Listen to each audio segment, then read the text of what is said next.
This is the case of Paula Sims, the mother who really wanted a son. In the middle of the night, frantic screams of a mother could be heard.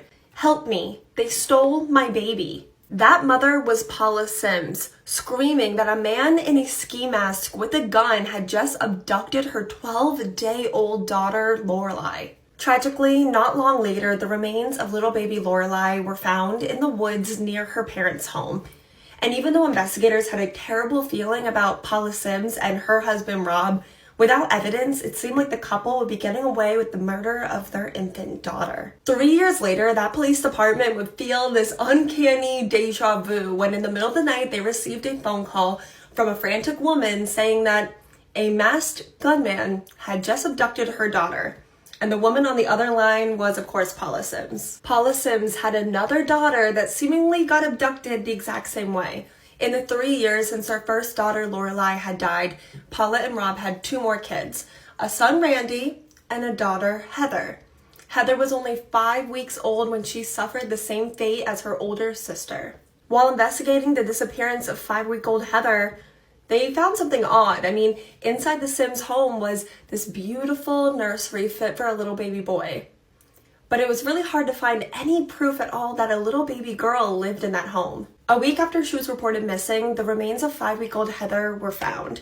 And this time there was evidence to convict her mother. And Paula Sims confessed to the murder of both of her infant daughters to avoid the death penalty. Her motive being that her and Rob did not want daughters. They wanted sons. Never enough evidence to convict Rob, but I'm personally not convinced of his innocence. He did go on to divorce Paula when she was in jail and remove the word mom from his daughter's headstones. Rob and their last living son, Randy, both passed away in 2015 from a car accident, and Paula was sentenced to life in prison without the possibility of parole.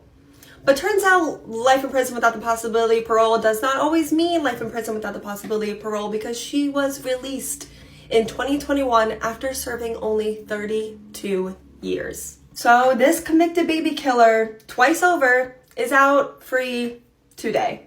When a perfect high school relationship ends in senseless murder. Emma Walker was a beautiful, sweet, kind, smart cheerleader her freshman year of high school when she met and started dating junior football star Riley. For about 3 years, the pair dated, and from the outside, it looked like the perfect high school relationship, like the cheerleader and the football star. But in reality, that was not the case. Emma's friends and family were really concerned. Not only was Riley super controlling and jealous, he would send Emma these super aggressive and threatening text messages, threatening to unalive himself if she ever left. And I had a boyfriend that was just like that in high school. It was just super toxic. Emma and Riley, they were on again, off again. It was clearly a super toxic relationship, and Emma's parents were actually super proactive and did everything they could to keep Riley away from their daughter Emma. But like teenagers do, Emma and Riley still found a way to communicate. So at this point, Emma and Riley have been on again, off again for a few years, and like with toxic relationships, Emma really wasn't herself anymore. But at this point, Emma is 16 and Riley had already graduated high school and was off at college.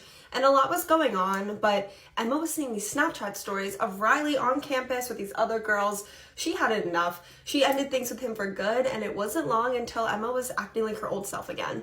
Things are looking up for Emma until November 18th when she was at a party with some friends and started receiving these really strange text messages. These texts were from an unknown number, pretty much claiming to have kidnapped someone that she loved, their life was in danger, and if she wanted to find them, they were laying in a ditch near her house. So Emma and one of her friends go to check, the ditch, I guess, and guess who's laying face down in the grass?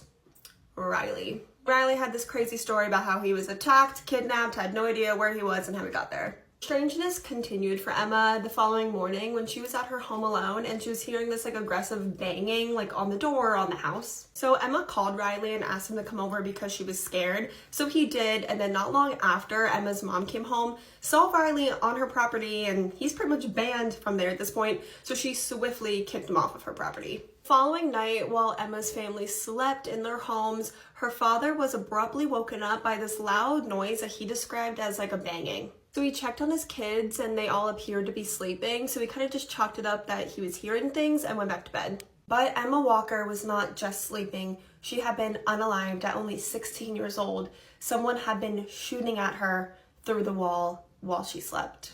And this case just gets crazier and crazier. So comment for part 2.